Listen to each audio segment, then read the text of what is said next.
Kita mulai aja ya.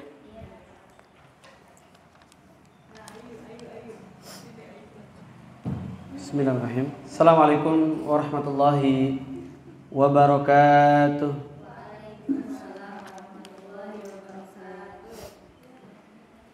Alhamdulillahilladzi arsala rasulahu bil huda wa dinil haqq liyudhhirahu 'ala dini kullihi wa kafaa billahi syahida. Asyhadu an la ilaha illallah wahdahu la syarika lahu wa asyhadu anna Muhammadan abduhu wa rasuluh la nabiyya ba'dah. Wa qala Allah ta'ala a'udzu billahi minasyaitonir rajim. Bismillahirrahmanirrahim. Wa ma anzalna 'ala 'abdina yaumal furqan yaumal taqal jam'an. Shadaqallahul azim. Ibu-ibu majelis sirah nabawiyah yang Allah Subhanahu wa taala. Puji syukur kepada Allah, pada hari ini kita kembali bertemu bermuajahah di tempat yang insyaallah Allah muliakan ini. Semoga tiap langkah kita menuju tempat ini menggugurkan dosa-dosa kita, meninggikan derajat kita di hadapan Allah Subhanahu wa taala. Salawat dan salam tak lupa kita sanjungkan pada habibana wa nabiyana Muhammad sallallahu alaihi wasallam, qudwah hasanah dan suri tauladan kita, yang tentunya kita selalu berdoa semoga kita kelak termasuk umat yang mendapatkan syafaatul uzma dari baginda Nabi Muhammad sallallahu alaihi wasallam.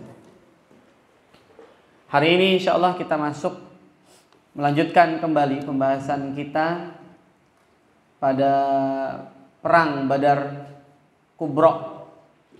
Ya. Di halaman 359 ya. Jemaah yang dimiliki Allah Subhanahu wa taala. Jadi kita ketahui bahwa di fase Mekah tidak ada sama sekali perang. Jadi kaum muslimin diperintahkan hanya untuk bersabar saja. Maka tatkala Khobab, ya, salah satu sahabat tadi Khobab, kenal Bu, Khobab Bu? Kenal di mana Bu? Enggak kenal. Tapi tahu Khobab ya. Khobab Ibnul Arash.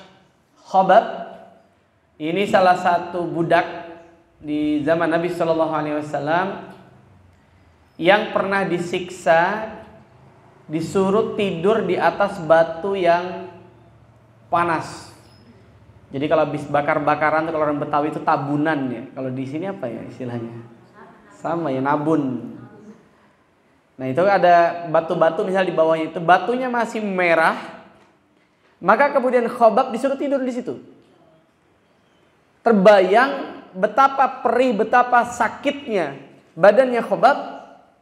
Dan dia berkata pada Rasulullah, ya Rasulullah, kenapa kita nggak lawan aja? Nabi hanya bilang apa? Sabar, sabar. Sebelum kita ada yang lebih dahsyat. Kita tahu ada Ashabul Ukhdud. Qutila Ashabul Ukhdud. Dilempar ke dalam api yang menyala-nyala. Oleh Nabi dikatakan sabar. Maka Masya Allah, ternyata ujian kita hari ini nggak ada apa-apa. Ada yang di sini mau ngaji disuruh tidur dulu di atas bara api gitu, diancam mau ngaji ya, disiksa gitu, ada? Enggak ada. Makanya Masya Allah ya, wajar kalau kemudian bukan kita yang hidup pada masa itu. Dulu tuh saya sering mikir gitu ya, kalau ngelihat sejarah sirah sahabiyah, kenapa bukan saya gitu yang hidup di masa Nabi misalnya gitu ya. Pikir-pikir ya ternyata emang pantas bukan kita, karena memang kita belum tentu lulus ujiannya.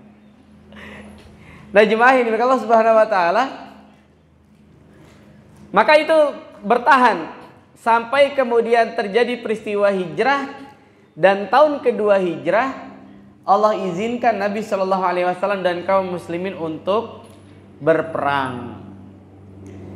Kronologisnya bagaimana? Kronologisnya adalah dimulai dari perjalanan kafilahnya Abu Sufyan. Abu Sufyan ini orang kafir Quraisy yang nanti masuk Islam gak Bu? Abu Sufyan masuk Islam gak? Siapa istrinya Abu Sofyan? Hah? Siapa, Bu? Bukan saya gitu ya. Emang iya. Siapa, Bu, istrinya Abu Sofyan? Hindun. Hindun ya. Jadi jemaah yang Allah Subhanahu wa taala, Abu Sofyan itu berangkat dari Syam, artinya perjalanan pulang ya. Sudah berangkat ke Syam. Nah, biasa orang Quraisy itu kalau ke Syam, ingat musim apa, Bu? Dingin atau panas? Musim dua-duanya. Musim dingin.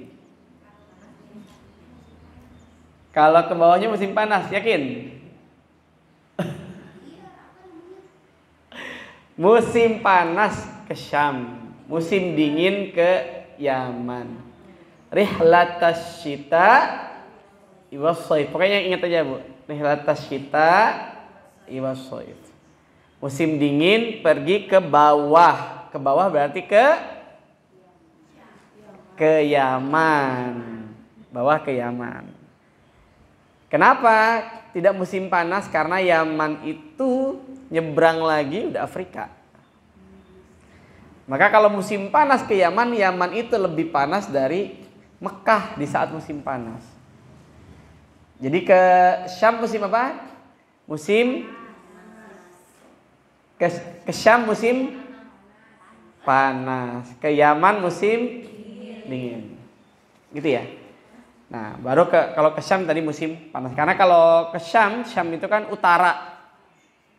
Utara itu jauh lebih dingin daripada Mekah. Hampir semua tempat kayaknya ya. Inggris juga gitu. Inggris itu makin ke utara dia makin dingin. Makanya banyak orang itu ramai itu di selatan. Di London, di Birmingham, Bristol, Manchester tuh itu banyak orang. Tapi makin ke arah utara, York, Edinburgh sampai ke Scotland itu orangnya makin jarang. Dan biasanya dalam tanda kutip agak-agak gimana gitu ngelihat orang Islam itu. Kalau di London, di Birmingham itu udah biasa ngelihat orang berjilbab bahkan pakai niqab, itu biasa karena banyak. Tapi makin ke sana itu karena penduduknya makin asli ya. Bahasanya juga makin khas. Bahasa-bahasanya Edinburgh, Scotland itu Inggrisnya, Britishnya, native-nya British lagi gitu. Kalau orang London kan udah campuran. Kalau kita nggak ada yang kayak gitu ya, kita nggak ada. Sumatera Utara misalnya, makin dingin nggak? Hampir sama aja ya. Atau ke Sulawesi Utara, hampir sama saja, tidak terlalu beda ya. Tapi kalau di beberapa negara itu makin ke utara makin dingin. Nah, Abu Sofyan pulangnya membawa sekitar 1.000 ekor onta. Kebayang nggak? 1.000 ekor onta itu kalau dibarisin di Citra nih dari mana sampai mana, Bu? Let's say 1 ekor onta itu kira-kira panjangnya berapa meter? Taruhlah 2 atau 3 meter lah. Taruh 3 meter. Berarti 3.000 meter tuh onta baris kalau 1.000. 3.000 meter berarti berapa? 3 kilo. Dari sini kemana? Sampai atas itu. Jadi ini kafilah besar. Ya, saking besarnya seringkali para ulama bilang kayak kafilahnya Utsman tuh. Utsman tuh kalau bawa dagangan juga kayak gitu. Ujung ontanya ini kelihatan. Ya, ini kelihatan. Yang sononya gak kelihatan. Ujungnya gak kelihatan. Saking panjangnya. Jadi dulu indikator apa namanya perdagangan besar atau kecil itu ya dengan onta. Kalau sekarang kontainer gitu kan. Berapa kontainer diangkut dari negara ini ke negara itu misalnya gitu. Maka jemaah yang Allah Subhanahu wa taala dia membawa sekitar 1.000 ekor onta dengan sekitar nilainya 50.000 dinar. 1 dinar let's say kita hitung misalnya 2 juta kali 50.000. Berapa tuh? Banyak. Berapa, Bu? 2 kali 5 saja berapa? Berarti kita 10 M nih kali ya? Bener ya? Apa 100 M? Pokoknya banyak lah.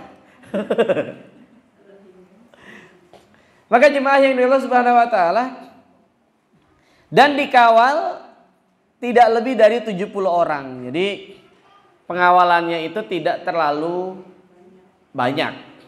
Untuk ukuran harta itu kan kebayang ya. Ontanya aja ada 1000, masa orangnya cuman 70.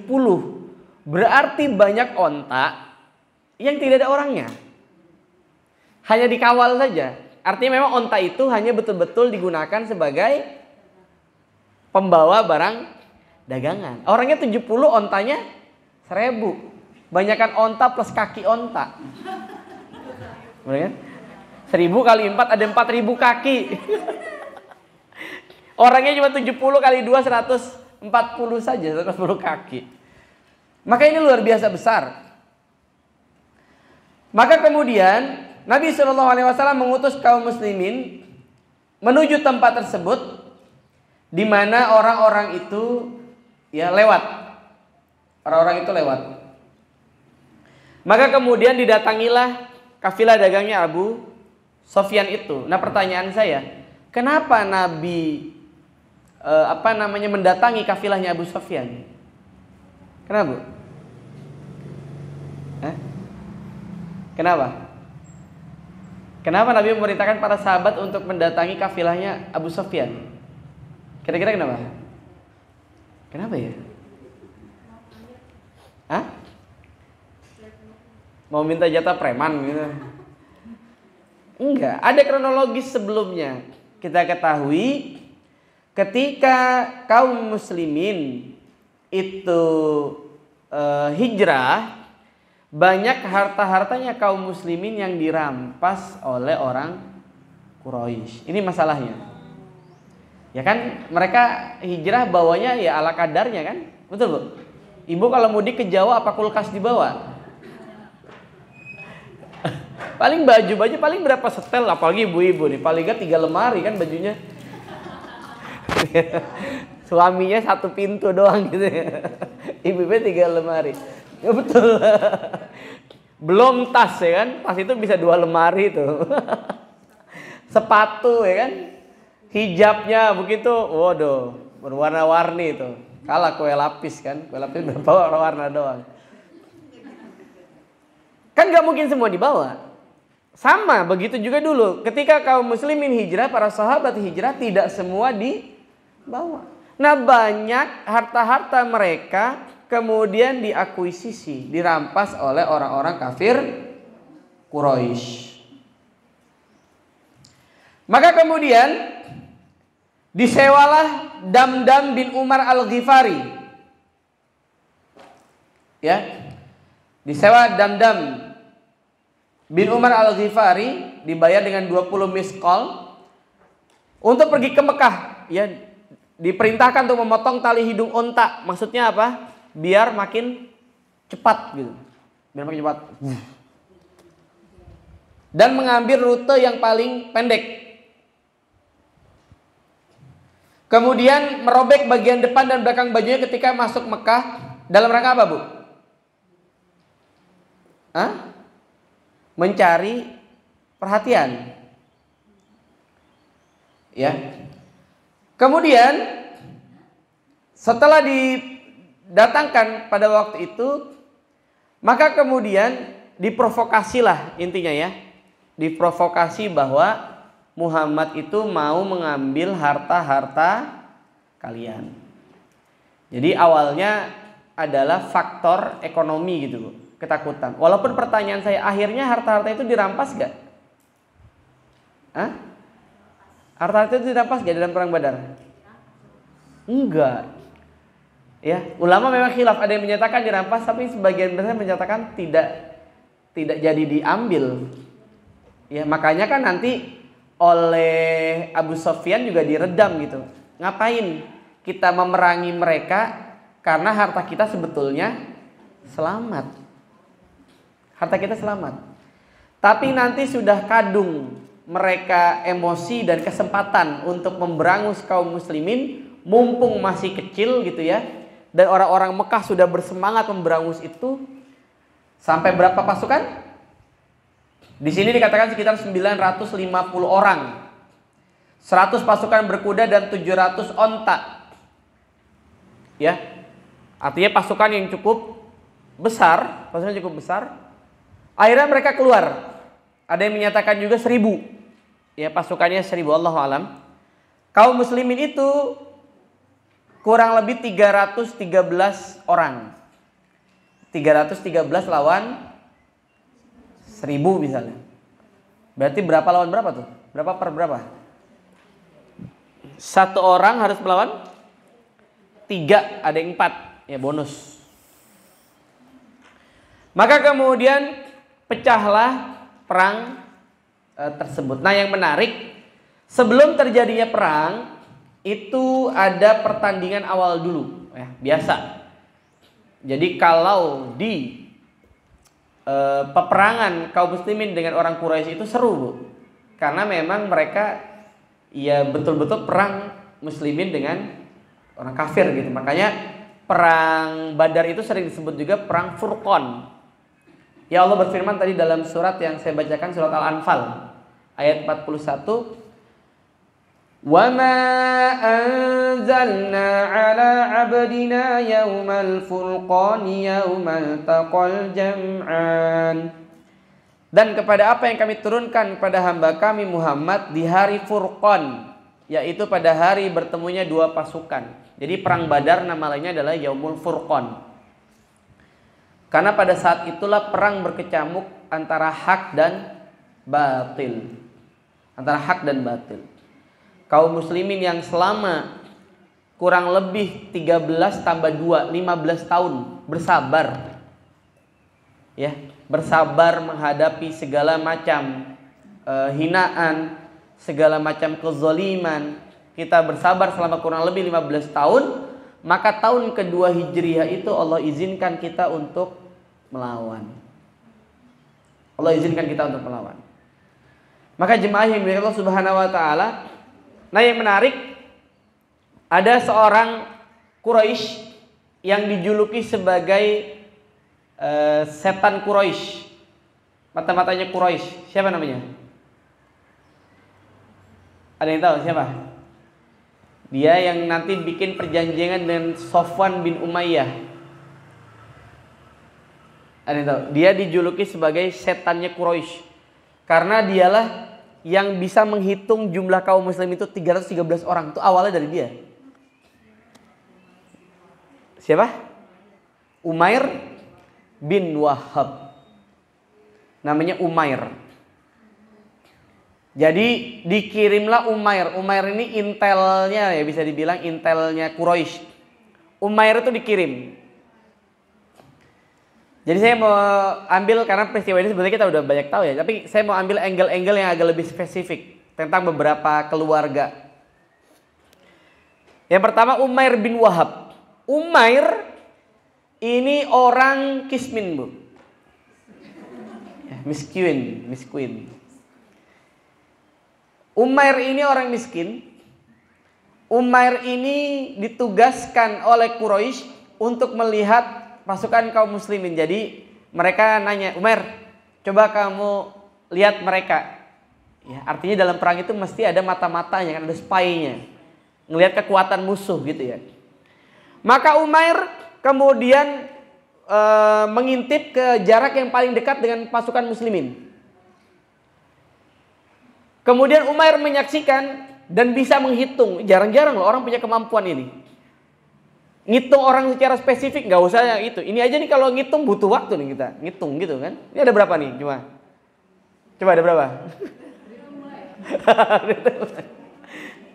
Susah, Bu. Apalagi jumlah orang yang sangat banyak gitu ya. Jarak jauh lagi. Nggak bisa berhitung kan, nggak bisa. Dia mata-mata. Masa berhitung dong? Kan nggak mungkin. Dia kemudian ngitung. Nah itu dari Umair. Nah Umair ini singkat cerita, saya ingin ngambil satu kisah tentang Umair. Umair ini kemudian salah satu anaknya itu sempat jadi tawanan. Kalau saya tidak salah di perang Uhud. Maka nanti oleh Sofwan bin Umayyah itu bilang pada Umair, Umair, kamu mau nggak hutang-hutangmu semua dibebaskan? Kemudian kalau kamu meninggal, maka seluruh keluargamu aku jamin hidupnya. Karena Sofwan ini orang kaya, Bu. Umair nanya, apa tugas saya? Sederhana saja. Berani nggak kamu bunuh Muhammad? Tugasnya Sofwan kepada Umair bin Wahab. Ini kisahnya viral, Bu. Nih, dikisahkan para ulama tentang Umair ini. Dan mereka ngobrol dekat Ka'bah. Berdua saja. Nggak ada yang lihat. Berdua saja nggak ada yang lihat. Akhirnya Umair berpikir. Umair kemudian bilang, yaudah, saya akan bunuh Muhammad. Singkat cerita, berangkatlah Umair dari Mekah menuju ke Madinah. Menuju ke Madinah, berangkat Umair. Sampai di Madinah, orang-orang Madinah pada curiga, ngapain ini si Umair? Ngapain Umair? Umair bilang, saya mau ketemu Muhammad. Ngapain? Sama Umar tuh udah gak boleh awalnya. Umar bilang gak boleh. Tapi Nabi bilang biarin. Ada apa Umair? Muhammad, saya mau ngobrol terkait dengan anak saya yang ditahan. Kata Nabi SAW, apakah hanya karena itu Umair? Iya. Padahal dia udah nyiapin senjata nih. Bukankah engkau membuat perjanjian dengan Sofwan bin Umayyah di dekat Ka'bah? Dulu gak ada CCTV loh, Bu. Kalau sekarang kan ada CCTV ya. Ngapain tuh kan gitu. Bibirnya, gerakannya gitu ya. Apa istilahnya, ahli mikro emosi gitu ya. Dia bisa lihat. Nah, gesturnya apa segala. Itu gak ada yang tahu. Itu hanya rahasia dia dengan Sofwan. Tapi Nabi SAW pada saat itu diinformasikan oleh malaikat bahwa Umair datang mau membunuh engkau. Akhirnya apa terjadi? Dari situ Umair yakin bahwa ini mesti bukan manusia biasa. Kalau manusia biasa mana bisa tahu jarak Mekah dengan Madinah yang begitu jauh. Hari ini aja kalau kita jalan kaki Mekah Madinah berapa lama, Bu? Jalan kaki. Naik bis aja berapa lama? Naik bisnya bisa 8 sampai 10. Belum kalau macet ngantri masuk Mekahnya itu kan lewatnya agak susah. Kalau kereta cepat ya 3 jaman lah ya. Jaman apa aja tuh. Kebayang dulu. Dan Umair itu merasa betul-betul hanya dia dengan Sofwan. Dan Sofwan gak mungkin membocorkan ke orang lain. Kan gak mungkin. Orang ini rahasia mereka berdua gitu. Ternyata Nabi dikasih tahu. Akhirnya Umair apa terjadi, Bu? Umair yang kisahnya sedang kita ceritakan ini, kemudian dia masuk Islam. Yang lucunya di kota Mekah, Sofwan itu sudah keliling-keliling pembesar-pembesar Quraisy. Kata Sofwan gini, sebentar lagi akan ada berita gembira.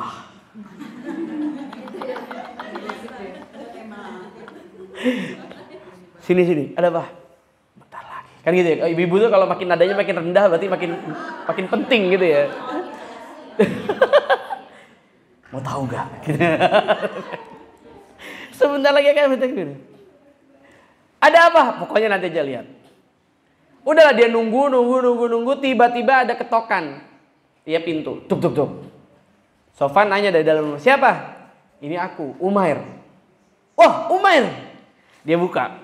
Gimana? Engkau sudah berhasil membunuh Muhammad. Kata Sofwan. Karena dia udah sesumbar, Bu. Udah sesumbar kemana-mana. Kata Umair. Aku sudah menjadi pengikut Muhammad. Dia sudah masuk Islam. Tapi singkat cerita nanti Sofwan ini begitu Fatu Mekah ya. Awalnya mau dicari ya. Halal darahnya. Tapi nanti yang menyelamatkan akhirnya Umair. Umair balas budinya Sofwan. Dengan meminta ampunan kepada Nabi SAW. Ya Rasulullah ampuni Sofwan. Maka nanti sebagai bukti Umair minta kayak apa syal bukan syal Palestina ya, dulu belum ada ya. Pokoknya syalnya Nabi SAW semacam sorbannya Nabi sebagai bukti bahwa Nabi memaafkan Sofwan. Nah itu Umair. Yang kedua, kisah dari Hindun. Jadi ada tokoh Quraisy namanya adalah Utbah bin Rabi'ah. Utbah itu punya beberapa anak. Yang terkenal anaknya adalah Hindun dan juga Abu Huzaifah. Ini yang terkenal, Bu. Ya, Hindun dan Abu Huzaifah. Mungkin ada beberapa anak lainnya, tapi di kitab-kitab sirah itu banyak diceritakan dua ini. Apa yang terjadi pada Hindun dan Abu Huzaifah ketika perang Badar? Mereka menyaksikan ayahnya berkelahi dengan siapa, Bu? Hamzah. Dari dua sudut pandang yang berbeda. Hindun di pasukan kafir Quraisy, Abu Huzaifah di pasukan muslimin. Jadi bisa kita bayangkan, Bu, perasaannya Hindun dan Abu Huzaifah. Bagi Hindun ini adalah pahlawan mereka. Bagi Abu Huzaifah, orang kafir Quraisy ini musuh. Tetapi biar gimana juga ini adalah ayahnya. Makanya saya selalu bilang, sejelek apapun seorang ayah itu, ataupun ibu, atau orang tua kita tentunya, pasti tanpa keberadaan mereka kita tidak ada. Maka nilai-nilai positifnya pasti jauh lebih besar. Ya, makanya dalam Islam, walaupun kita sudah masuk Islam, misalnya bagi ada yang orang tuanya bisa masih non Muslim, berhenti nggak adab anak pada orang tuanya? Nggak ada. Tetap berbuat baik itu harus, ya. Birrul walidain itu tetap wajib. Siapapun orang tuanya atau bagaimanapun dulu mereka mendidik kita, birrul walidain itu tetap wajib kita kepada orang tua. Maka Hindun menyaksikan Hamzah berhasil mengalahkan Utbah. Meninggal. Utbah di tangannya Hamzah. Karena langsung orang lihat, Bu. Orang lihat. Ya memang dari sisi usia agak jauh ya. Utbah sudah sepuh waktu itu. Hamzah masih relatif muda. Usianya masih 50-an. Utbah mungkin sudah 60 atau mau masuk 70 ya. Jadi sudah bedanya lumayan jauh gitu. Kalau Hamzah paling tidak, kalau Nabi saja hijrah 53. Ini kejadian Nabi usia 55. Ya, Hamzah let's say beda usianya nggak terlalu beda, 1 atau 2 tahun dengan Nabi SAW. Berarti Hamzah paling 56, 57 gitu. Ini lawannya 60-an. Lebih gitu, Bu. Maka kalahlah Utbah. Ini kemudian membuat nanti Hindun menginginkan keinginan besar untuk membunuh Hamzah. Jadi bukan ujuk-ujuk kenapa Wahsy menombak Hindun nanti menombak Hamzah dalam perang Uhud. Tidak ujuk-ujuk kenapa Hindun nanti membelah dadanya Hamzah dan makan jantungnya. Walaupun memang dulu nggak ada hati ampela juga kali ya. Ketika bubur ayam nggak ada jual hati ampela. Tapi bukan ujuk-ujuk karena rasa dendamnya Hindun kepada Hamzah. Lah pertanyaannya, bagaimana dengan Abu Huzaifah? Karena Abu Huzaifah dulu udah Muslim. Bagaimana dengan Abu Huzaifah? Hah? Sedih atau senang? Ayahnya meninggali, orang ayahnya kafir. Tapi sedih atau senang? Sedih atau senang nih? Yang bilang sedih, Cung. Yang bilang senang. Tapi kan musuh Islam, Bu. Orang kafir, Bu.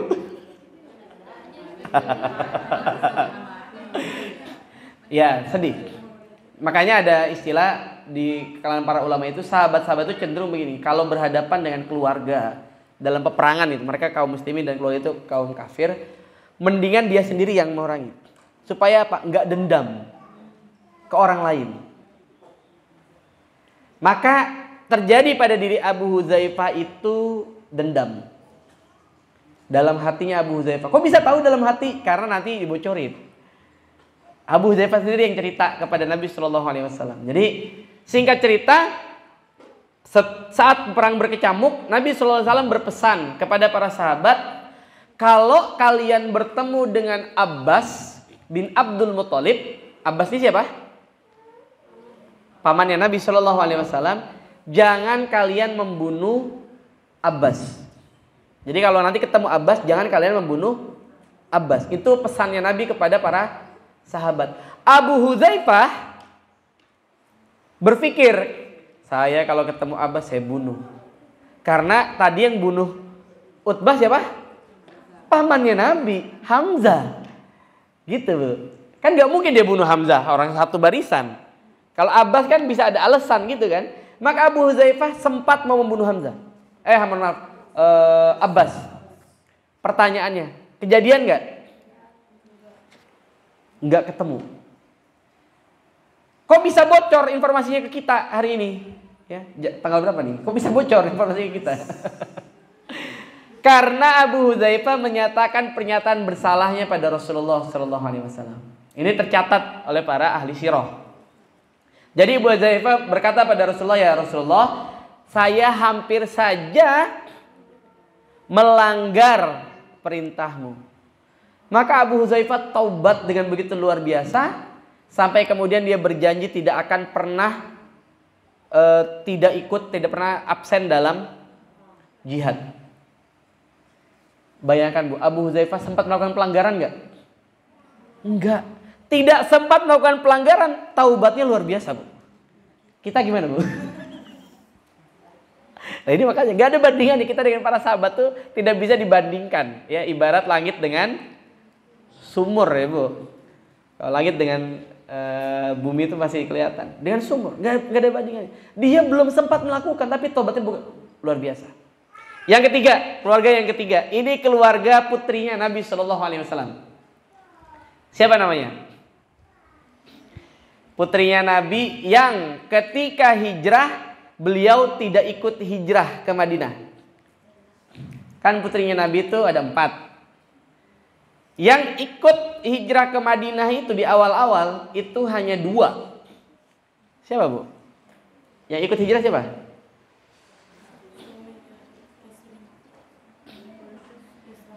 Yang ikut hijrah siapa Bu? Ummu Kulsum dan Fatimah. Kenapa? Karena Fatimah waktu itu masih gadis. Ummu Kulsum itu sudah janda. Ya, kita flashback sedikit. Anaknya Abu Lahab itu ada Utbah dan Utaibah. Utbah menikah dengan Ruqayyah. Utaibah menikah dengan Ummu Kulsum. Maka nanti ketika Abu Lahab itu turun surat Al-Lahab itu atau Al-Masad, beliau nyuruh anak-anaknya untuk menceraikan istri-istrinya. Maka Ruqayyah janda, Ummu Kulsum janda. Ruqayyah kemudian menikah dengan Utsman bin Affan. Utsman dengan Ruqayyah nanti hijrah ke Habasyah. Jadi kenapa Ruqayyah tidak ikut ke Yastrib atau ke Madinah di awal itu? Karena waktu itu posisinya masih di Habasyah. Baru nanti berangkat ke Madinah. Kalau saya tidak salah ketika Khaybar. Sedangkan Ummu Kulsum karena janda maka disuruh berangkat. Ya, termasuk Fatimah. Pertanyaan, lalu siapa anaknya Nabi, putrinya Nabi yang masih di Mekah? Zainab. Zainab itu masih di Mekah ketika perang Badar. Siapa suaminya Zainab?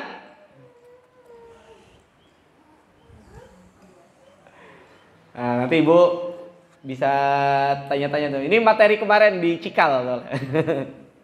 Materi minggu lalu di Cikal. Namanya adalah Abul As Ibnu Rabi. Ya, Abul As Ibnu Rabi atau Abu Al-As bin Rabi, tapi orang sering menyebutnya Abul As Ibnu Rabi. Bagaimana posisinya Zainab pada waktu itu? Jadi dulu ya, di awal-awal hijrah itu belum ada perintah untuk terjadinya perceraian kalau salah satunya kafir. Jadi pernikahan beda agama waktu itu masih diperbolehkan terjadi. Karena dulu belum ada perintah secara tegas orang mukmin tidak boleh menikah dengan orang kafir. Ya. Walaupun Abul As sebetulnya dari awal sudah diperintahkan untuk menceraikan Zainab. Mirip dengan Utbah dan Utaibah kan menceraikan putri-putri Nabi. Zainab juga sebenarnya disuruh diceraikan. Abul As disuruh, tapi Abul As ini cinta mati pada Zainab. Tidak mau melepaskan Zainab. Hanya saja Abul As tidak mau masuk Islam. Lah pertanyaan saya, Ibu bisa bayangkan nggak bagaimana perasaan Zainab? Suaminya ini pergi Bu. Jadi Abul As ini pergi bersama dengan kaum Quraisy dalam perang Badar. Kira-kira doanya Zainab tuh gimana Bu? Kalau suaminya selamat, menang, berarti kaum muslimin kalah. Dan itu ada ayahnya. Sedangkan Zainab itu sudah masuk Islam. Zainab itu sudah masuk Islam. Hanya saja dia masih tinggal di Mekah waktu itu. Kira-kira kalau ibu jadi Zainab, ibu doain siapa, Bu? Dari Zainab kita belajar kecintaan pada Allah dan Rasulnya harus di atas segalanya. Ya, nggak boleh, Bu. Maka Zainab tetap mendoakannya adalah supaya kaum muslimin menang, ayahnya selamat, suaminya pun pulang hidup. Win-win solution ya. Lah, singkat cerita, apa yang terjadi pada Abul As? Abul As ini kemudian ditawan. Jadi dalam perang Badar nanti setelahnya ada tawanan. Yang ditawan itu salah satunya adalah Abul As ibnu Rabi. Ya, ini saya mau lihat behind the skin-nya ini ya, perang Badar gitu. Di balik kecamuknya itu ada yang sangat spesifik pada beberapa orang. Abul As ini ditawan.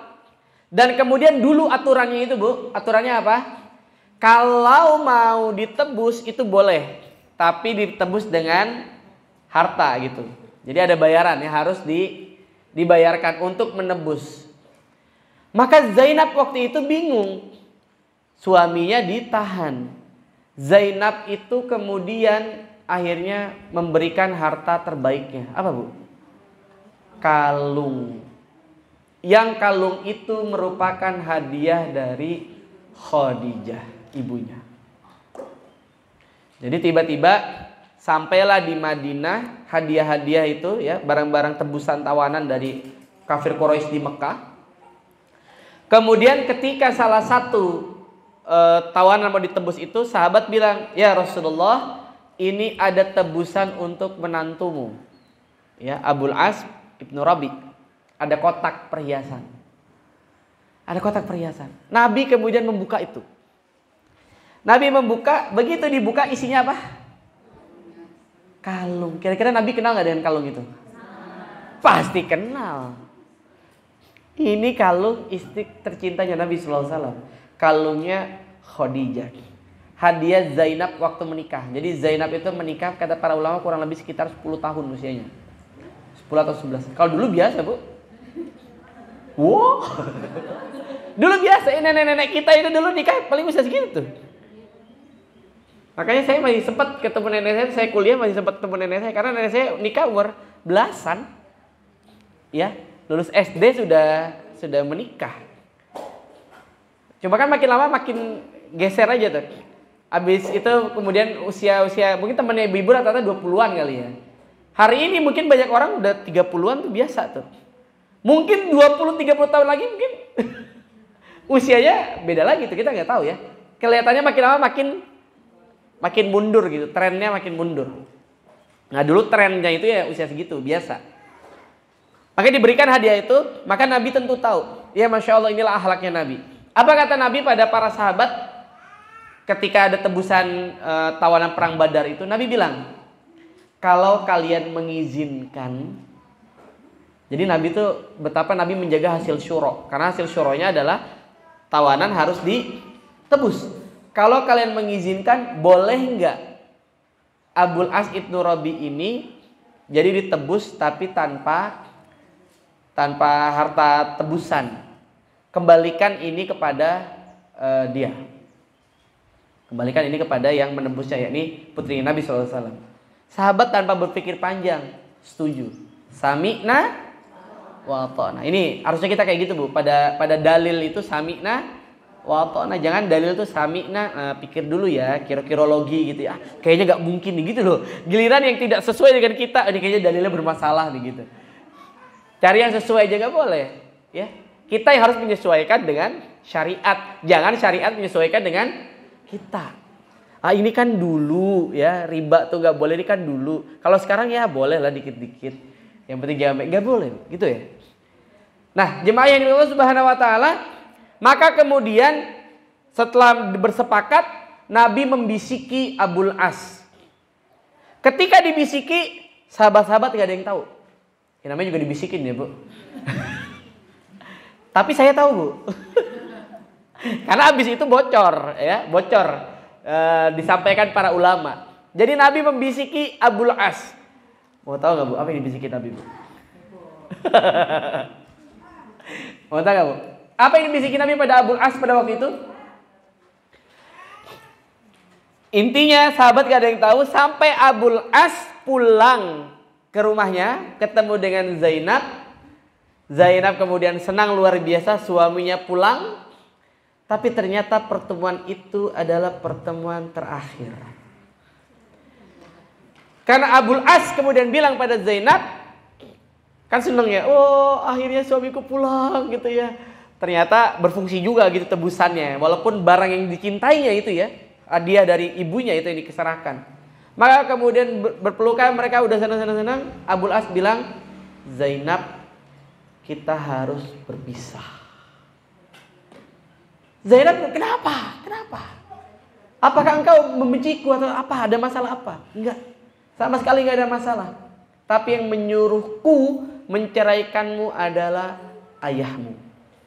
Karena waktu itu syariat sudah turun, tidak boleh orang kafir menikah dengan mukmin. Jadi nggak boleh. Perempuan muslimah menikah dengan lelaki kafir itu tidak boleh, nggak boleh. Kasusnya ya ini, Zainab dengan suaminya Abul As ibnu Rabi. Terus apa kata suaminya itu, kata Abul As? Abul As bilang, nanti akan ada orang yang menjemputmu. Jadi yang bisikin Nabi adalah pisah. Kalau kamu memang nggak mau masuk Islam, ya kan nggak boleh maksa, Bu. Walaupun dia menantu nggak bisa dipaksa, kamu harus masuk Islam, enggak. Jadi Nabi bilang kepada Abul As, tidak boleh orang kafir menikah dengan orang mukminah. Maka berpisahlah dengan Zainab. Nanti akan ada dua orang yang menjemput Zainab. Waktu itu Zainab sedang hamil tua. Ya, kondisi diceraikan itu sedang hamil tua. Begitu diceraikan, Zainab ya sudah. Karena memang itu perintah ayahnya dan dia pasti menyadari walaupun sama-sama cinta, Bu. Keduanya saling mencintai. Jadi ini melewati kisahnya Romeo and Juliet menurut saya. Kalau Romeo and Juliet kan itu karangan, Bu. Siapa yang nulis itu? Hah? Siapa namanya? William Shakespeare. Saya pernah datang ke tempat dia menulis ini, Bu. Ya, di Birmingham itu ada Museum William Shakespeare, dulu tempat tinggalnya di situ. Baru nanti dia nyari inspirasinya, saking mau nyari inspirasi dia ada ceritanya di situ. Dari Inggris dia kemudian terbang ke Italia, ke Roma. Jadi inspirasinya tuh dari situ. Tempat nulisnya tuh masih ada sampai detik ini, masih ada. Di ruangan khusus di perpustakaan di Birmingham itu ada ruangan tempat dia terinspirasi menulis Romeo and Juliet. Jadi kisah itu kemudian dia terbang ke Italia untuk mencari itu. Jadi itu kisah, Bu. Kisah hayalan si Shakespeare itu. Memang ada kisah-kisah yang kemudian, tapi banyaknya ya kisah itu dari hayalannya dia. Tapi kalau ini kisah nyata, Bu. Antara siapa tadi? Zainab dan Abul As. Jadi singkat cerita ya sudah. Mereka kemudian pergi, dijemputlah Zainab oleh dua orang namanya Zaid bin Harisah dan salah satu pemuda dari Ansor yang menjemput Zainab. Ketika berangkat Zainab dikawal oleh dua orang ini, ternyata ketahuan oleh orang Quraisy. Ontaknya Zainab itu dipanah. Ontanya Zainab dipanah, Zainabnya terjatuh dari onta itu. Kira-kira apa yang terjadi, Bu? Iya, jatuh ya. Kira-kira apa yang terjadi? Jatuh ya, betul ya, terjatuh ya. Maka apa yang terjadi? Ya jatuh dia. Apa yang terjadi ketika jatuh? Keguguran. Jadi keguguran, lah bingung nih kan, belum keluar dari Mekah, Madinah masih jauh. Kira-kira apa yang terjadi? Maka mereka kemudian kembali lagi ke rumahnya Abul As. Dikasih tahu ini kondisi gini, Abul As langsung udah, pokoknya saya akan pastikan dia terawat di sini. Maka dia nyuruh orang untuk merawat Zainab sampai betul-betul sehat. Ya, untuk merawat Zainab sampai betul-betul sehat, pulih kembali. Baru setelah pulih, maka orang-orang Zaid dan orang Ansor ini kembali datang ke Zainab dan menjemput Zainab. Gitu ya. Jadi itu mereka berangkat lagi. Maka Zainab berpisah dengan Abul As. Mau sampai di sini atau mau lanjutin dulu kisahnya nih? Apa yang terjadi ujungnya dengan kedua orang ini? Akhirnya mereka berpisah. Ya, berpisah karena iman. Karena iman yang berbeda, karena keyakinan yang walaupun mereka sebetulnya saling mencintai. Makanya ini jadi rumusan buat kita. Anak-anak kita nggak boleh ya menikah dengan beda agama. Itu sudah harga mati gitu.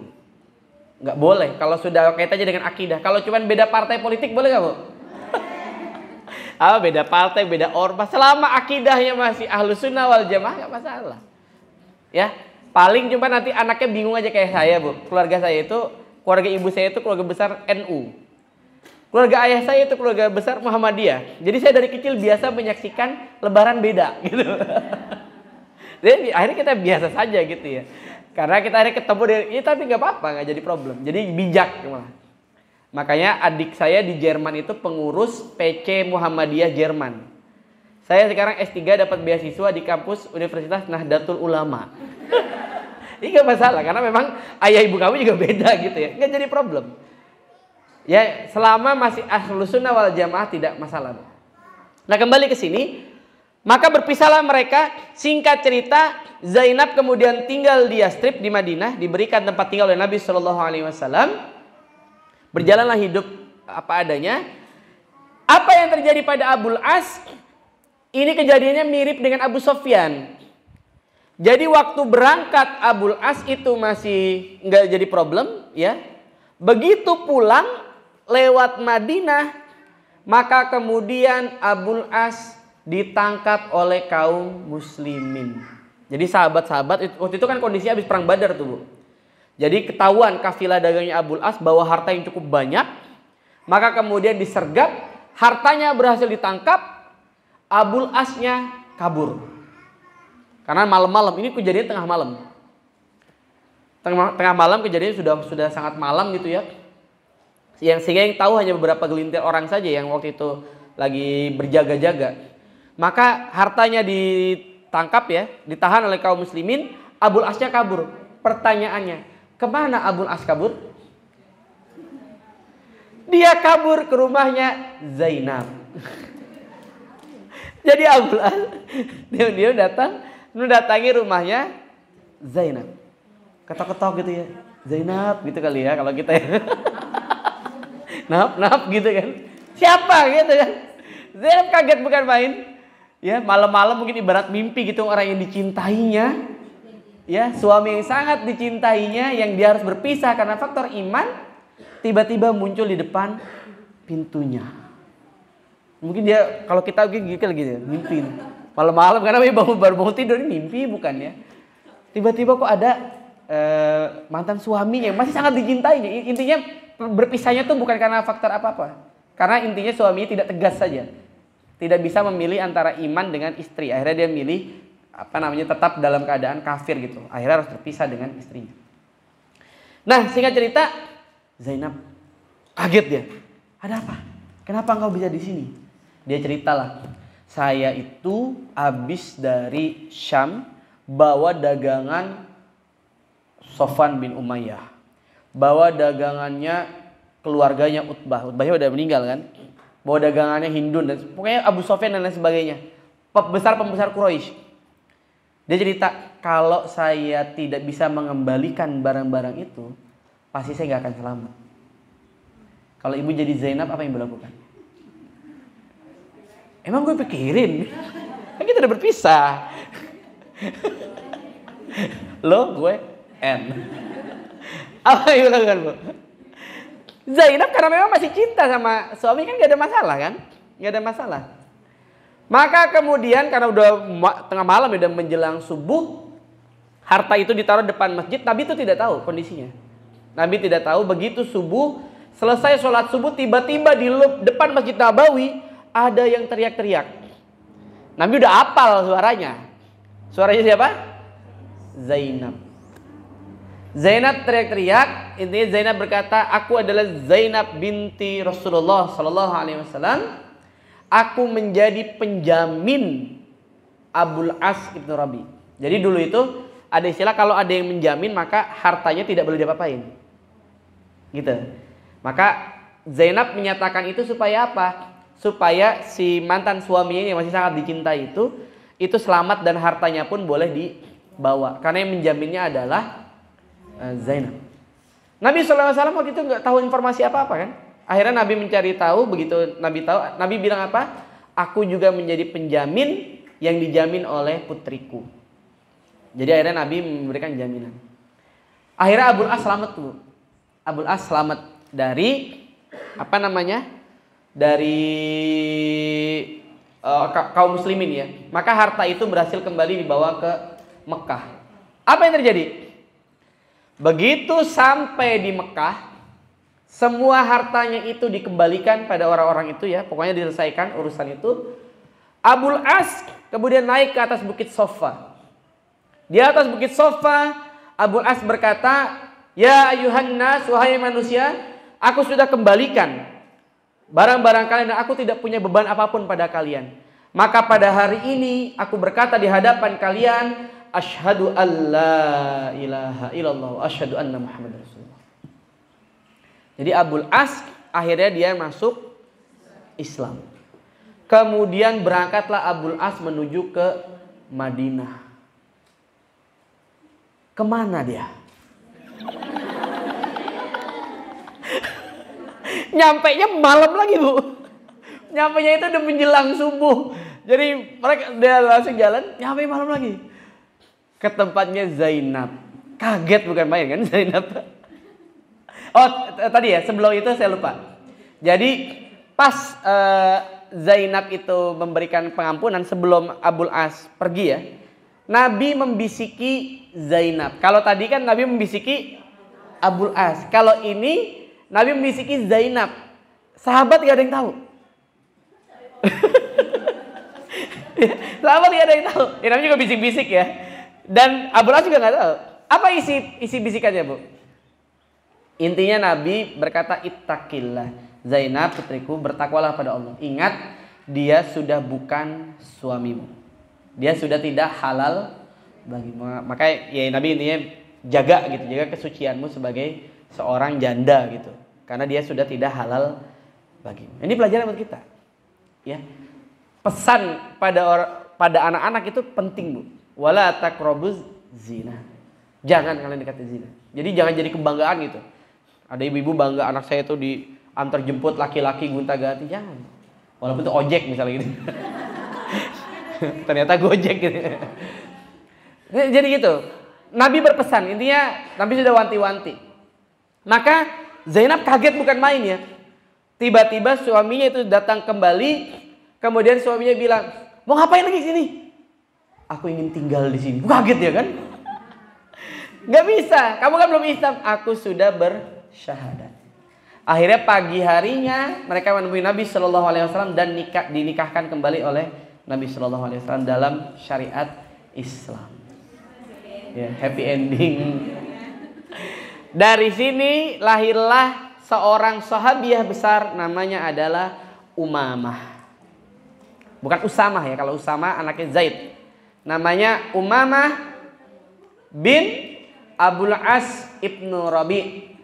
Umamah inilah yang nanti menikah dengan Ali sepeninggal Fatimah. Jadi ceritanya masih nyambung tuh.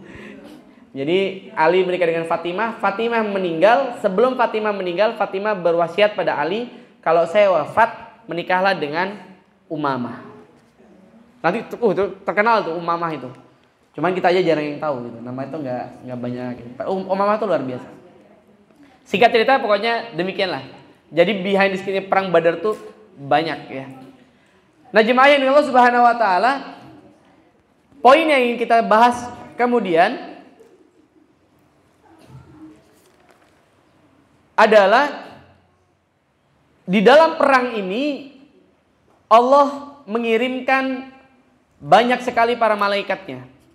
Ya, para malaikat ini Allah turunkan di dalam surat At-Taubah misalnya ketika Allah berbicara tentang perang Hunain, malaikat yang turun ini sering diistilahkan dengan junudan lam tarauha. Junuda lam tarauha. Para tentara yang kalian tidak bisa melihatnya. Artinya dalam tiap pertempuran, dalam tiap perjalanan kehidupan manusia, ada peran-peran lain yang Allah kirimkan, yaitu para malaikat. Sama dengan kehidupan kita hari ini, Bu. Ya, jangan pernah berpikir ini semuanya karena kita. Pasti ada faktor lain. Ada faktor yang namanya takdir Allah Subhanahu wa ta'ala. Nah, saya mau masuk sedikit tentang kisah dalam perang Badar ini. Sebetulnya Nabi Shallallahu Alaihi Wasallam itu awalnya memilih satu tempat, ya, satu tempat sebelum terjadi pecah perang Badar itu. Tapi nanti ditanya oleh sahabat, ya Rasulullah, ini wahyu atau karena keinginanmu sendiri, atau karena pendapat pribadi? Maka Nabi bilang ini pendapat pribadi. Lalu sahabat menganjurkan gimana kalau kita bergeser ke dekat sumur untuk menguasai sumber-sumber air, ya, sumber-sumber air. Makanya nanti hal inilah yang menginspirasi Sultan Agung, Bu, ketika perang melawan Jan Pieter Jonkun, ketika perang Batavia, ya, perlawanan kepada Batavia kan nanti makanya ada tempat namanya Matraman. Dulu tuh Mataramen, orang Mataram. Jadi Mataram, dari kerajaan Mataram itu di bawah pimpinannya Sultan Agung itu menyerang Batavia. Bagaimana caranya? Air yang dikuasai. Makanya dulu Belanda VOC itu panik karena apa? Jalur airnya yang ngalir ke arah rumah-rumah gedongnya orang Belanda itu ditaruh bangkai oleh pasukan kaum muslimin, Sultan Agung Matraman. Maka airnya nggak bisa dipakai. Maka banyak orang-orang waktu itu kena penyakit apa gitu. Jadi air itu penting. Air itu penting. Ya sampai sekarang ya air itu menjadi hal yang sangat penting. Allah berfirman dalam surat Al-Hajj ayat 19, halaman 370 nih. Hadani khasmani ikhtasamu fi rabbihim. Inilah dua golongan yang bertengkar. Mereka bertengkar mengenai Tuhan mereka. Makanya para ulama bilang bahwa perang Badar itu perang antara hak dan batil. Dan selamanya hak dan batil itu gak akan pernah nyatu, Bu. Wala talbisul haqqa bil batil wa taktumul haqqa wa antum ta'lamun. Jadi ketika kita komitmen dengan Islam ini, selamanya akan ada orang yang tidak suka dengan keislaman kita. Jadi gak usah baperan, Bu. Ngapain sih, Bu, ngaji mulu? Kan ada ya tokoh nasional kita. Saya tuh bingung dengan ibu-ibu tuh. Kok sukanya ngaji gitu. Dia bingung. Kita yang bingung kan sama dia kan. Udah sepuh nggak ngaji-ngaji kan gitu. Tapi maksud saya, ini fenomena yang biasa saja. Jadi ibu jangan baperan gitu. Kalau ngapain sih kerjanya ngaji mulu? Ya daripada kerjanya tidur doang kan gitu. Karena kalau di tempat saya di Ciledug itu orang tidur doang tuh kerjaan, Bu. Diomelin sama orang tuanya, "Tong, lu kerjaannya tidur doang tuh kerjaan gitu." Kerjaan itu doang. Nah, singkat cerita, kaum muslimin kemudian menang dan kaum Quraisy itu kemudian kalah karena banyak tokoh-tokohnya yang akhirnya meninggal dunia. Intinya begitulah. Selebihnya saya pikir sudah tahu. Kita ambil beberapa pelajaran berharga. Halaman 377 ya, pelajaran-pelajaran penting dalam perang Badar ini.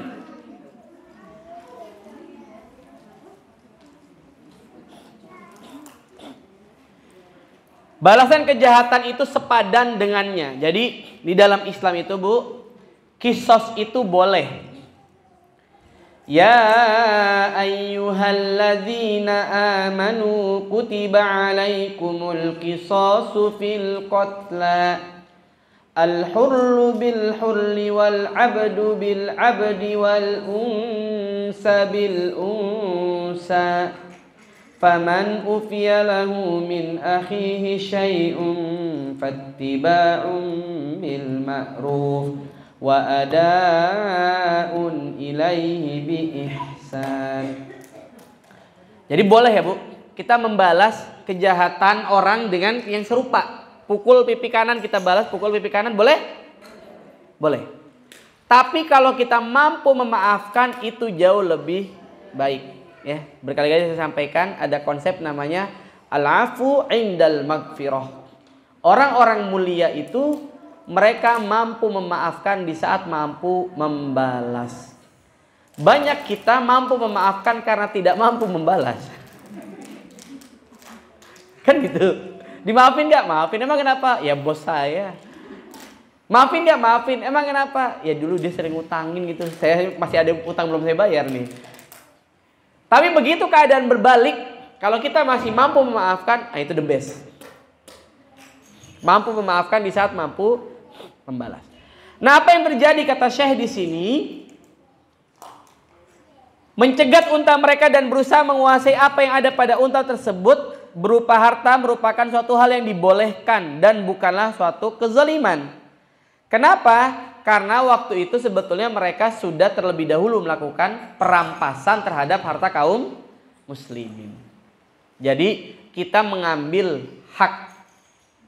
Ya. Boleh nggak mengambil hak kita? Boleh. Ya, itu hak kita, maka boleh kita ambil. Maka apa yang terjadi pada saudara kita Palestina hari ini, bolehkah mereka membela dirinya? Boleh. Mereka menjaga harga dirinya. Mereka mengambil kembali haknya yang dirampas oleh Zionis. Jadi bukan hijrah gitu loh. Bukan hijrah. Kalaupun kemudian mereka milih hijrah ya nggak apa-apa juga. Tapi tidak boleh kemudian kita ngatur-ngatur. Kok ngatur-ngatur siapa kita? Mereka tuh harusnya hijrah ya, siapa ente? Ya, saya selalu bilang kalau hijrah itu adalah konsepnya, mungkin Indonesia nggak ada gitu Bu. Harusnya dulu tokoh-tokoh nasional kita jangan melawan kepada Belanda. Itu namanya ngayal. Kita loh pakai bambu runcing, Belanda udah pakai senjata. Itu kan namanya bunuh diri kan gitu, secara logika. Tapi lihat bambu runcing ditambah dengan pekikan takbir, merdeka gitu. Kan begitu. Jadi yang mereka lakukan hari ini adalah mengambil haknya. Sama dengan orang-orang kaum muslimin pada waktu itu mencegat kafilah dagangnya Abu Sufyan itu mengambil haknya. Jadi bukan merampas, ingat ya. Bukan merampas, tapi mengambil hak. Kecuali kalau sudah terjadi perang, emang halal juga namanya ghanimah. Harta rampasan perang yang ditinggalkan. Yang kedua, kaum muslimin keluar dengan maksud merampas harta orang kafir yang dibawa unta saja yang keluar untuk melaksanakan tujuan ini sekitar 70 orang. Tetapi Allah menghendaki yang lebih mulia dari itu agar Islam lebih berpengaruh, ya. Allah berfirman, "Wa iz ya'idukumullahu ihdat ta'ifataini annaha lakum wa tawadduna anna ghayra dzatis syaukah. Dzatis syaukati takunu lakum wa yuridullahu ayyuhiqqal haqqa bikalimatihi wa yaqta'a dabiral kafirin." Dan ingatlah ketika Allah menjanjikan kepadamu bahwa salah satu dari dua golongan yang kamu hadapi adalah untukmu, sedang kamu menginginkan bahwa yang tidak mempunyai kekuatan senjatalah untukmu. Jadi maksudnya yang gak ada senjata yang ringan-ringan gitu ya. Tapi Allah hendak membenarkan yang benar dengan ayat-ayatnya dan memusnahkan orang-orang kafir sampai ke akarnya. Jadi Allah ingin meninggikan izzahnya kaum muslimin pada waktu itu. Memang salah satu bagian dari izzah ya jihad. Maka ada istilah la izzata illa bil jihad. Nah, itu dulu zaman sekolah tuh kayak gitu tuh ya. Guru-guru kami sering bilang la izzata illa bil jihad. Tidak ada izzah, tidak ada kemuliaan illa kecuali dengan jihad. Bagi seorang siswa, jihadnya adalah menuntut ilmu. Maka kemuliaan seorang siswa adalah jujur dalam menuntut ilmu. Bagi seorang muslim, muslimah, kemuliaannya apa? Mandiri, tidak mudah minta. Itu kemuliaan. Ya, tidak mudah berhutang, walaupun tidak apa-apa, berhutang itu bukan haram. Tapi tidak menggampangkan diri untuk hutang, apalagi lupa bayar, betul Bu? Agar silaturahim tidak terputus, pinjam dulu 100. Bayarnya kapan? Pokoknya kalau besok ketemu hutang lunas. Orang mikir, oh besok ketemu hutang lunas. Ketemuan, udah lunas ya. Ternyata nggak dibayar. Kalau ketemu hutang lunas, nggak bisa. Ya, hutang tetap akan menjadi hutang. Bahkan jihad tidak bisa melunturkan hutang. Nggak bisa, Bu. Kita pernah bahas kan ya, jihad, apalagi yang pahalanya besar, haji. Nggak bisa haji kemudian menggugurkan hutang. Pulang haji tiba-tiba ditagih hutang. Hutangnya mana, Bu? Oh, enak aja, udah haji nih. Dosa aja diampunin apalagi hutang. Nggak bisa. Karena hutang itu kaitannya dengan hablum minan nas. Dosa kaitannya dengan Allah gitu, beda urusan. Ya. Hubungan dengan manusia nggak akan pernah selesai, kata Imam Nawawi, kecuali kita mendapatkan ridho atau pengampunan dari manusia tersebut. Jadi taubat kita sama Allah ya jalan. Tapi nggak akan selesai kalau nggak selesai dari manusianya. Yang ketiga, ini ketika perjalanan perang ya, intinya bergiliran menaiki onta. Karena onta yang di bawah hanya sedikit waktu terjadi perang itu. Namun kemudian udah ditawarkan Nabi supaya tidak perlu berjalan gitu. Karena saking mereka menghormati Nabi. Tapi Nabi menyatakan, kan mereka bilang, wahai Rasulullah biarkan kami saja yang berjalan. Nabi menjawab, kalian berdua tidak lebih kuat dariku dan saya tidak membutuhkan upah dari kalian. Jadi Nabi tidak mau diistimewakan. Ya, suruh duduk aja di onta, enggak. Ini juga pelajaran buat kita. Jangan terlalu senang dengan keistimewaan atau pujian dari manusia.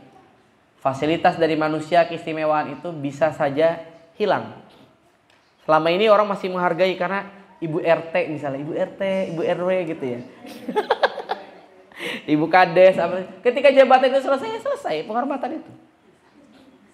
Ya, jadi jangan kemudian post-power syndrome gitu ya. Saya nih padahal udah lewat itu. Ayah saya ini dulu ya kepala desa. Jadi sampai sekarang harus dihargai sebagai anak dari kepala desa. Padahal bapaknya udah pensiun, kemana tahu gitu ya. Atau yang kejadian di Bali waktu itu, ngamuk sama waiters karena tidak dipanggil dokter. Ya, karena dia dokter, kemudian ketika dilayani oleh itu tidak dipanggil dokter gitu. Dia marah-marah ke waitersnya, kemudian curhat dan viral gitu ya. Sampai ID kemudian bilang nggak ada kewajiban orang di luar dinasnya harus bilang dia adalah dokter, nggak ada kewajiban gitu ya. Jadi nggak usah juga emosi. Kalau hari ini ada yang manggil Ibu Haji, Ibu Hajah gitu, apa kabar gitu ya. Besoknya kemudian nggak dipanggil Ibu Hajah ya biasa aja. Apalagi kalau ternyata emang belum haji kan, ya emang wayahna gitu ya. Jadi biasa saja. Ya, gelaran dari manusia kadang-kadang malah melenakan. Nah ini jemaah yang Allah Subhanahu wa taala, saya buka sesi diskusi deh. Kalau ada yang mau kita diskusikan, kita diskusikan dulu. Kalau tidak ada kita lanjutkan. Saya persilakan, mangga Bu, ada yang mau ditanyakan dulu? Enggak?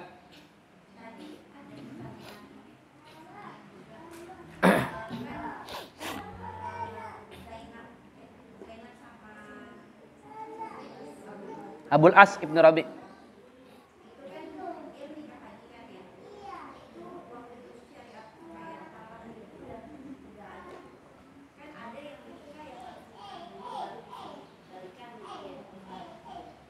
Oh iya. Pertama itu memang belum ada waktu itu. Jadi memang syariat belum sempurna ya. Kapan syariat sempurna ya? Begitu Nabi wafat, Nabi meninggal dunia, ayat terakhir Quran itu Al-Maidah turun, maka syariat sempurna. Jadi memang waktu itu belum ada, sehingga memang masih bisa langsung. Nah pertanyaannya yang menarik, saya pernah juga tuh, waktu menikah itu pakai mahar lagi enggak? Karena kan sebelumnya kan awalnya Zainab dengan Abul As menikah dalam keadaan kafir. Kan mereka waktu itu menikah Nabi menjadi Nabi. Ya, masih menikah dengan tradisinya Hanifiyah. Jadi waktu Zainab menikah, Zainab itu lahir 23 tahun sebelum hijrah. Nabi jadi Nabi 40 tahun, berarti kalau 23 usia Nabi sekitar 30 tahun pada waktu itu. Waktu Zainab lahir. Makanya putrinya Zainab, Umamah, itu jadi cucu pertama Nabi. Cucu pertama Nabi itu Umamah. Ya, Umamah. Makanya nanti ada syariat, ada riwayat Nabi itu dalam hadis itu menggendong bayi waktu sholat. Nah itu bayinya itu Umamah. Yang Nabi nanti ketika ruku bayinya ditaruh, begitu Nabi itidal bayi itu dipeluk kembali begitu. Itu Umamah bayinya itu. Jadi cucu pertamanya Nabi SAW yakni Umamah. Nah waktu itu belum ada syariat, ya karena syariat juga Nabi belum menjadi Nabi. Usia beliau 30 tahun. Ritualnya bagaimana Allah alam, saya nggak tahu ritual pernikahan sebelum Islam ya di masa Quraisy itu, nanti kita perlu cari tahu kalau mau tahu. Tapi singkat cerita, para ulama bilang bahwa begitu Abul As menikah kembali dengan Zainab dalam pernikahan Islami seperti pernikahan pada umumnya, yakni dengan adanya wali, kemudian adanya mahar, adanya 2 saksi. Dan saksi harus muslim ya Bu. Karena ini saya pernah diceritain sama seorang penghulu, dia cerita, jadi udah selesai nikah, ternyata pas kan diisi ya sama penghulunya itu data-data itu, dia baru ngeh saksinya itu ada yang non muslim. Ulang lagi. Jadi diulang lagi. Jadi saksinya harus muslim, saksinya harus 2 orang muslim itu. Karena pernah kejadian itu. Jadi baru ketahuan begitu dimasukin datanya kan, dilihat KTP-nya lagi kan. Lah, ini agamanya. Ternyata itu salah satu fungsinya mungkin itu Bu ya. Fungsi agama dalam KTP itu. Jadi jelas. Jadi pernah kejadian ada penghulu yang cerita ke saya. Jadi dia nanya, ini muslim ya, dewasa ya, muslim ya. Pada ketawa kan, kok dia cerita. Karena dulu saya udah nikahin, begitu udah nikah terjadi, begitu dimasukin datanya ternyata saksinya ada yang non muslim, nggak boleh. Saksinya harus muslim. Allahu a'lam. Jadi belum ada yang seperti tadi. Ada lagi? Enggak? Ya.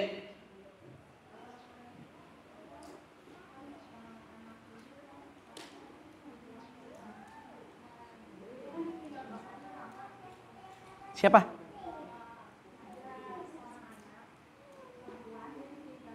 Oh, ini kisah bukan ini ya.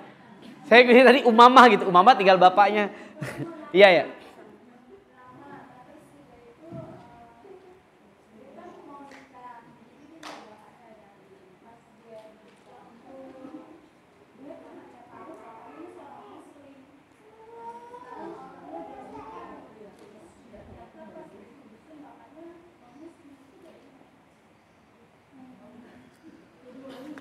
Bapaknya murtad. Maksudnya gimana sih? Jadi bapaknya tadinya muslim atau non muslim awalnya? Bapaknya muslim. Oh, tapi bapaknya murtad. Oke. Jadi baru ketahuan setelah lama bahwa bapaknya itu ternyata adalah saat menikahkan itu dalam keadaan muslim atau non muslim berarti? Oh ya udah, kalau nggak tahu nggak jadi masalah. Iya. Ya gimana? KTP-nya Islam berarti kan? KTP-nya Islam ya? Iya. Jadi bapaknya murtad. Bagaimana kasus itu ya? Nggak jadi masalah kan? Sudah terjadi ya? Sudah terjadi. Atau bisa dikonsultasikan ke penghulu. Tapi menurut saya penghulu juga pasti nggak jadi problem ya. Karena ya sudah terjadi. Dan bapaknya itu kan memang statusnya muslim sebetulnya. Cuman dia tiba-tiba pindah agama. Apalagi kalau sudah pernikahan ya, kita nggak tahu ya. Misalnya habis jadi saksi dia. Saksi pernikahan. Selesai jadi saksi, 2 jam kemudian dia murtad. Pernikahannya sah nggak? Ya tetap sah gitu. Nggak jadi masalah. Allahu a'lam. Ya tapi inilah hidayah ya poinnya tadi.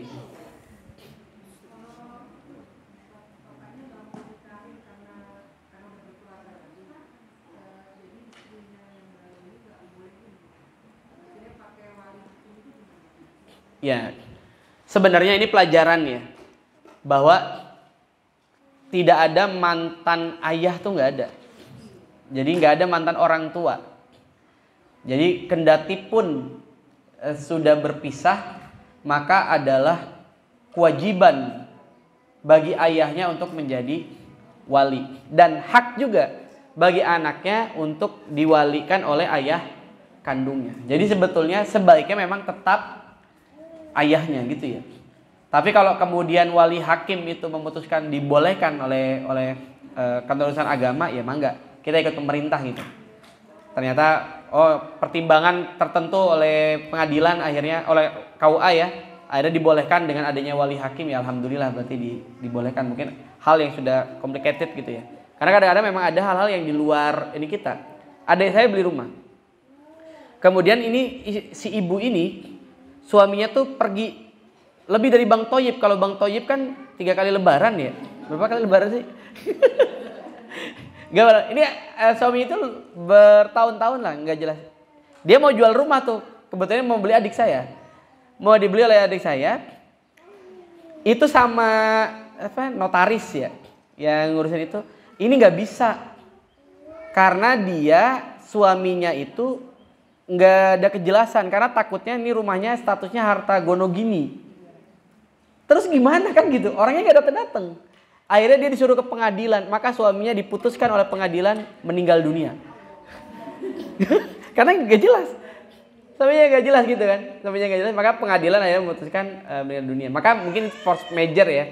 Tadi kalau ternyata diputuskan, intinya kita ikut pemerintah aja. Kalau oleh KUA itu dibolehkan dengan wali hakim enggak. Tapi kalau kasusnya kita masih bisa kendalikan, memang patut bagi seorang istri ini yang mempersilahkan supaya sah pernikahan dari putrinya, ya, dari putrinya. Karena pernikahan seorang wanita itu menjadi sah ketika ada wali, dan wali itu yang paling utama adalah ayahnya atau garis keturunannya gitu ya, nasabnya. Kalau tidak ada ya sudah dengan wali hakim. Saya menikah dulu pakai wali hakim, Bu. Karena mertua saya itu mu'alaf. Mertua saya mu'alaf dan udah meninggal juga. Jadi ke atas ke bawahnya kakak adeknya tuh gak ada yang muslim. Jadi Hindu semua, Bali, orang Bali. Sedangkan istri saya itu semuanya 6 itu perempuan semua. Istri saya itu putri ke-6 gitu. 6 itu perempuan. Jadi gak ada, maka pakai wali hakim. Jadi negara itu nanti memutuskan. Intinya konsultasilah dengan KUA gitu ya. Allahu a'lam. Masih sama yang kayak tadi. Ya. Gitu ya, dia malu atau gimana mau menikahkan anaknya, akhirnya dia nggak mau, misalnya saya kasih ke anak yang tertuanya gitu, mau walikan putrinya untuk menikah, gimana? Nanti seizin dari KUA-nya aja. Kalau KUA membolehkan mangga saja. Tapi sebetulnya selama ayahnya hidup, yang paling itu tuh ya ayahnya sebetulnya yang paling. Aneh juga ya kalau ada itu, berarti underestimate dia, ngerasa rendah diri gitu ya. Ya harusnya nggak boleh, harusnya tetap aja kan, nggak ngaruh, gitu ya. Nikah aja. Allahu a'lam. Ini jadi konsultasi pernikahan. Padahal materinya perang Badar. Karena Zainab. Masya Allah. Ntar baca lagi deh kisahnya Zainab, itu menurut saya inspiratif. Dan ini perlu ditularkan pada anak-anak, ya, pada orang-orang yang mencari figur. Nggak usah jauh-jauh ke barat gitu. Kita tuh banyak kisah-kisah romantis yang luar biasa gitu. Bagaimana Abul As di tengah kondisi disuruh berpisah oleh keluarga besarnya loh. Oleh keluarga besarnya, oleh lingkungannya suruh berpisah, dia nggak mau. Ya, luar biasa Abul As dan Zainab. Nah, ghanimah itu nanti dibagi-bagi. Nabi membagi oleh para sahabat dan dipakai untuk kebutuhan pribadi mereka. Dan sebagainya dimasukkan ke Baitul Mal. Ya. Jadi nanti kita belajar ada ghanimah, ada fa'i. Nanti kita bedakan ghanimah dan fa'i. Kalau di sini memang ghanimah saja. Nanti di fa'i itu di perang Khaybar nanti ada, supaya nanti nyambung lah dengan kita. Ada lagi? Cukup?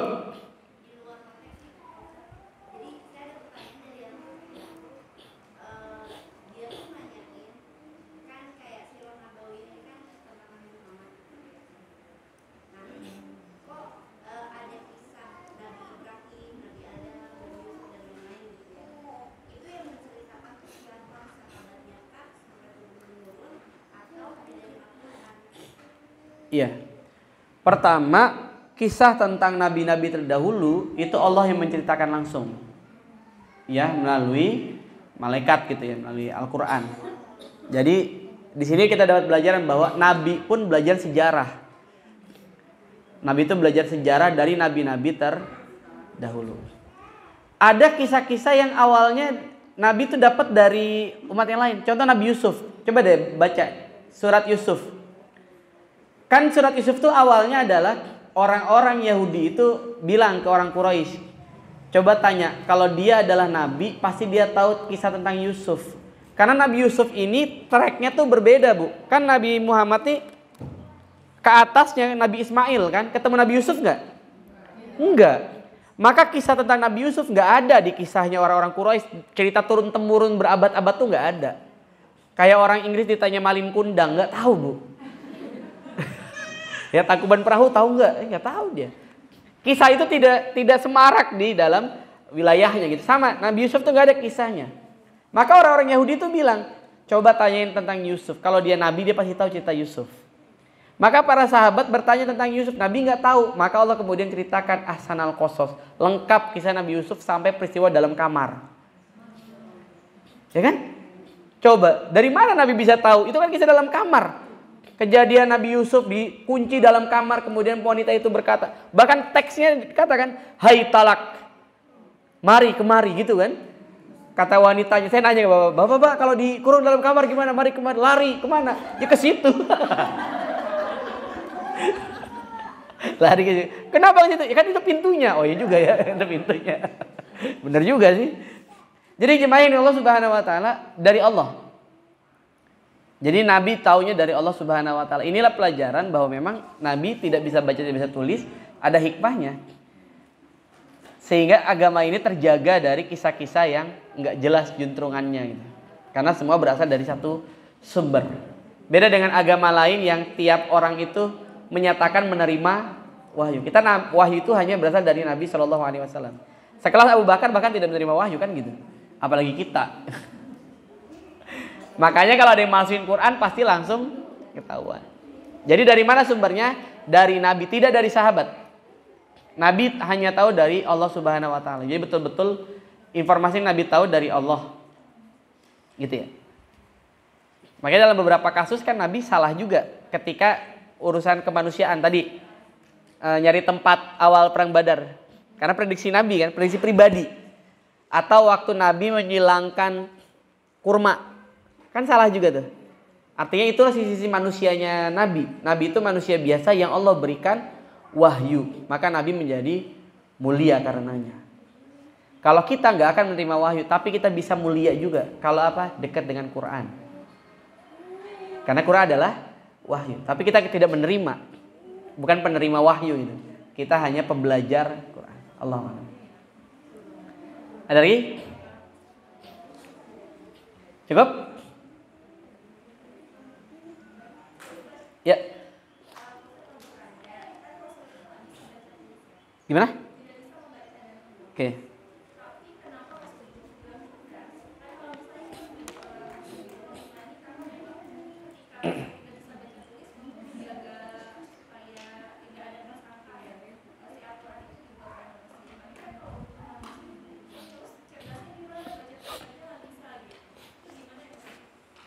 Cerdasnya satu, membawa manusia dari kegelapan kepada cahaya peradaban.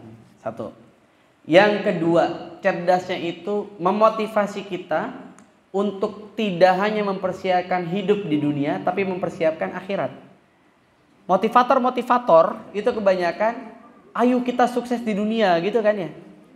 Tapi Nabi menyuruh kita sukses bukan cuma dunia, tapi juga di akhirat. Nah, itu cerdas kan. Al-Jais kata Nabi SAW, orang yang Al-Kais, orang yang cerdas itu adalah orang yang senantiasa mengingat kematian, memutus kelezatan, supaya hidup kita tuh lempeng lagi, Bu. Orang Jepang cerdas gak? Kalau dia dibilang cerdas, kenapa orang Jepang banyak yang bunuh diri? Hah? Berarti dia gak cerdas dong. Artinya kecerdasan itu tidak tunggal. Kecerdasan itu majemuk. Dia banyak. Cuman kita biasanya indikator kecerdasan hari ini hanyalah apa? Bisa baca tulis, bisa nyanyi misalnya. Ya nggak apa-apa, karena kadang-kadang mereka bertanya itu nggak nyari kejelasan juga sih. Jadi sampaikan saja, dan mereka nerima apa enggak, ya sudah, nggak jadi problem.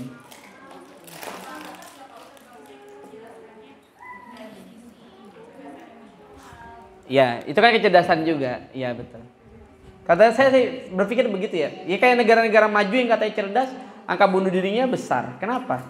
Karena mereka rapuh, nggak ada tempat pelarian. Begitu punya masalah, mereka taunya bunuh diri. Kan gitu. Korea, saya juga berpikir ya, jangan-jangan ada tren itu juga. Karena sekarang ada tren, pertama di Jepang, kalau yang anak muda Jepang itu trennya mengurung diri di kamar. Sampai kemudian banyak mereka buang sampah itu ya di dalam kamar tuh, saking nggak mau keluar rumah. Dan sekarang gejala itu mulai ada di Indonesia loh, Bu. Ya, begitu dibuka kos-kosannya itu anak perempuan lagi, bukan laki. Kalau laki-laki mungkin orang agak biasa gitu. Ini perempuan yang harusnya sangat menjaga kebersihan itu, sampah ada di mana-mana. Ini kan aneh gitu ya. Ini aneh. Gejala-gejala yang menurut saya perlu dikritisi. Termasuk kenapa misalnya ada gejala-gejala bunuh diri pada anak-anak. Mahasiswa yang Semarang tuh, bunuh diri. Anak SD lompat. Jangan-jangan faktor apa? Film, budaya. Makanya hati-hati di film. Allah. Maka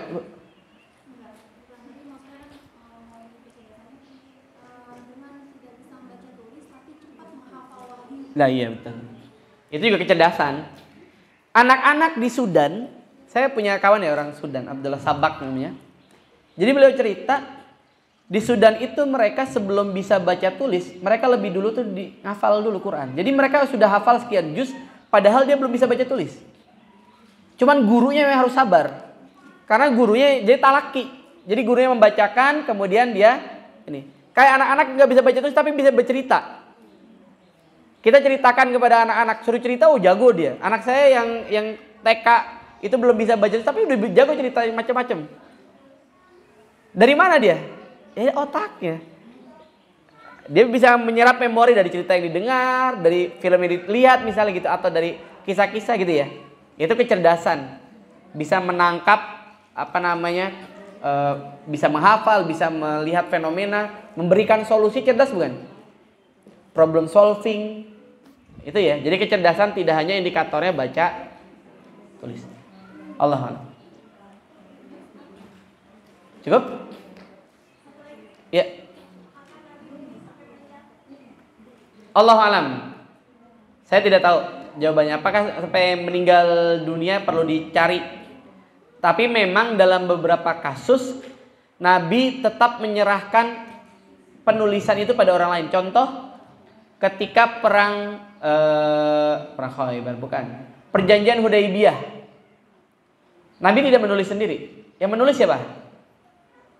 Tahu yang menulis perjanjian Hudaybiyah? Waktu itu gak datang Ibu? Belum ada ya, sama. Yang menulis Ali.